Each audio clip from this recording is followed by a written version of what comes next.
그 여자가 이사 오고 난 다음에 방벽 같은 그런 이렇게 집 같은 거랑 그 뭐 설치를 하더라고요, 집에. 특히 윤 씨의 아래층에 살던 주민은 그녀를 결코 잊을 수 없답니다. 이제 안방 위층에서 그렇게 항상 기계를 돌리고 그리고 기계를 돌리는 거예요? 기계 소리 같아요. 혹시 그때도 녹음된 믹서기 소리였을까요? 이 소리. 이 소리. 기계가 맞아, 이거 맞아. 처음엔 자그마한 소리에도 시끄럽다고 항의하더니 나중엔 소리를 낸다는 이웃을 향해 믹서기 소리를 틀었다는 겁니다. 2년 전 아파트에서 보여준 윤 씨의 행동이 지금 다시 재현되는 것 같습니다. 어느 날 경찰분들이 오셨더라고. 그 여자가 또 찾아도 왔었어요. 내가 어느 날 또 한번 틀었어서 음악 좀 끄세요. 윤 씨는 이사 오자마자 소음에 대해 항의를 했답니다. 혼자만 들을 정도로 틀어왔던 라디오 소리. 다른 이웃들은 불만이 없었던 생활 소음에 오직 윤 씨만 예민하게 굴었답니다. 애기 울고 나서 조금 있다가 아니면 이제 손님들이 와서 우리 식구들이 이제 막 텔레비 보면서 떠들면서 뭐 얘기하고 있으면 어김없이 소리가 나니까. 그녀는 소리에 예민하다면서 왜 시끄러운 소리를 내는 걸까요? 그 이유가 몹시 알고 싶지만 오늘도 하얀 대문은 열리지 않았습니다. 수소문 끝에 윤 씨의 부모님과 어렵게 연락이 닿았습니다. 일부러 소음을 만드는 딸의 행동을 윤 씨의 가족은 알고 있을까요? 이런 소리예요. 이런 소리. 지금 안에서 상상도 못했던 일이랍니다. 생각이 워낙 예민해요. 집에 와서 몇 번 자고 와버리는데 그때 잠을 못 자요. 위층 아래층에서 무슨 소리가 안 나. 우리는 못 자는데 그래요. 그런데 딸이 이상한 이야기를 들려준 적이 있답니다. 이제 누가 기둥사 같아갖고 수도관 파헤쳐놓고 그러면서 누가 기둥 속에 누가 있어. 날 해코자는 그런 친구가 있다.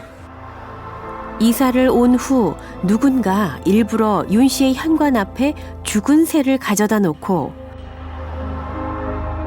얼마 지나지 않아선 수도의 펌프선까지 끊었다고 윤 씨가 말했다는 겁니다.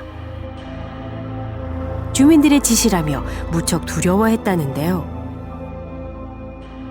근데 오케이를 안 하고 이 이야기를 윤 씨에게서 직접 들었다는 주민도 있었습니다. 제가 먼저 들어와서 누가 수도를 끊는다는 거야. 와서 쫙 끊는데 그래서 아니 그런 일 없었고 우리 동네는 전혀 그런 이상한 사람 돌아다니는 사람 없다고. 도둑이면 뭘 훔쳐야 되는데 왜 수도를 끊냐고 이해가 안 되네요. 그랬죠. 고장나지도 않은 멀쩡한 시설들을 고장났다고 우기는 윤 씨. 더욱 이상한 건 누군가 그 시설들을 일부러 고장내고 있다는 윤 씨의 주장이었습니다. 자신을 괴롭히기 위해서라는데요. 대체 이렇게 억지스런 윤 씨의 말은 무엇을 뜻하는 걸까요? 누군가 나를 감시하거나 누군가 나를 해치려고 하는 사람이 나를 멀리서 좀 지켜보고 몰래 지켜보고 있는 모습일 것이다 라고 망상적인 생각을 하는 것이거든요. CCTV를 설치해 집 주변을 살피는 것도 피해 망상의 증상처럼 보인답니다.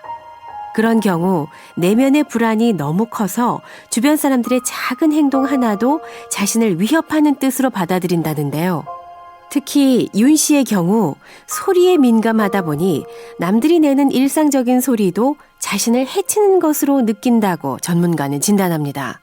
이분이 괴로우신 거는 소리 자체를 듣는 거에 대한 괴로움보다 그 소리가 나를 해코지하기 위한 거라고 메시지를 받고 내가 그 메시지에 그냥 불복하는 게 아니라 내 나름대로 대응하고 있다는 메시지가 될 수도 있어요. 소리를 내는 게. 그러니까 현재 윤 씨의 고통은 소리를 듣는 그 자체입니다. 자신을 해코지하기 위한 소리라고 생각했는데요. 역설적이게도 그녀는 자신이 가장 두려워하는 소리로 가장 강력한 무기를 만들어 자기를 괴롭힌다고 생각하는 이웃들을 향해 나름의 방어를 했던 겁니다. 지금 사실 혼자 계신 건 좀 위험한 것 같아요. 이분이 이제 어떤 행동을 보일지를 사실 알 수가 없는 상황이니까. 우선 서울에 사는 부모님이 자주 윤 씨를 방문하기로 했습니다.